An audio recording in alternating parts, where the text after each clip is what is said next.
Coba lihat, siapapun Anda, kekuasaan Anda apapun, pangkat Anda apapun, duit Anda sebanyak apapun, catat kata-kata saya, titik paling tinggi manusia itu 40 tahun. Kenapa 40 tahun? Karena itulah yang menjadi waktu Rasulullah diangkat jadi Nabi. Dan di dalam Al-Quran itu ada satu ayat khusus doa orang-orang yang sudah sampai 40 tahun. Jadi 39, yang 39. Yang 39, nanti hafalin ya, nanti ada ayatnya di dalam Al-Quran untuk 40 tahun. Jadi dibaca ketika sudah berumur 40 tahun. Lah kenapa? Menurut orang Cina, sebelum saya masuk Islam, bapak saya cerita, menurut orang Cina, ada orang sudah sampai 40 tahun, dan dia nggak jadi siapa-siapa, kemungkinan besar sampai mati dia bukan siapa-siapa. Lah kenapa? Karena 40 tahun itu, Rasulullah tuh dibina, ditempa, sampai umur 40 tahun, sesempurna-sempurna manusia, jadi Nabi. Karena sudah lengkap Al-Amin, sudah lengkap cerdasnya, sudah lengkap segala-galanya. 40 tahun. Bisa difahami? Coba lihat. 0, 40, 80. Cocok? 0, baru lahir. 40, 80 mati. Cocok zaman sekarang?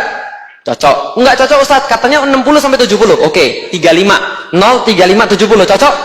Tapi ambil 40, boleh? Coba lihat manusia. Lihat manusia ya. 0, 40, paling tinggi, balik lagi ke bawah. Kayak parabola. Bisa difahami ya? Parabola terbalik. Coba kita lihat. 0 lahir, nggak bisa apa-apa Anda. Makan susah, tidur nggak bisa, gitu kan ya? Mau jalan-jalan, apalagi. Tiba-tiba Anda kemudian beranjak dewasa, mulai belajar makan sendiri, mulai belajar mandi sendiri, bisa ngingat nama orang, sudah mulai ngomong mama, papa, gitu kan ya? Sudah mulai Allah, lalu kemudian naik lagi bisa belajar sholat, bisa kemudian pergi kemana-mana, bisa lari, bisa kemudian beli apapun, bisa kerja, sampai titik umur 40.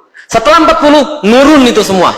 Nurun itu semua. Yang tadinya bisa lari 2 jam tanpa henti, sekarang 15 menit ngos-ngosan. Yang tadinya bisa makan sendiri, sekarang makan harus bubur. Lah kenapa? Karena giginya sudah mulai hilang. Yang tadinya kemana-mana bisa kemudian lari-lari, sekarang pakai minyak angin, gitu kan ya? Masya Allah, jalan masuk mobil, tiba-tiba ini bau apa nih, gitu kan ya?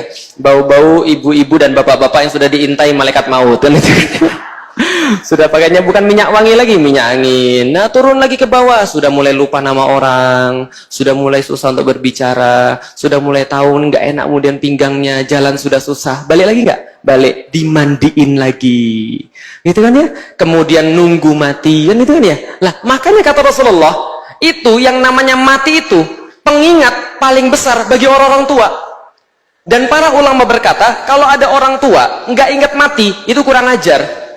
Kalau anak muda nggak ingat mati, masih wajar, karena mereka masih muda. Walaupun itu juga nggak wajar sebenarnya. Tapi kalau ada orang tua nggak mau beribadah, mau ngomong apa lagi? Karena dia harusnya sudah menyadari, semakin dekat dia di arah-arah awal tadi. Bisa difahami? Lihat ya. 20 lagi on-onnya. 30 masih ada nafsu tapi dikit. 40 bijaksana. 30 tambah 10 berapa? 50. Itu kayak orang umur 30 mulai muncul puber kedua. Umur 60 udah kayak umur 20. Oh, tiba-tiba naksir sama orang. Puber kedua lagi. Bisa dipahami? Turun lagi setelah 70 kayak anak kecil.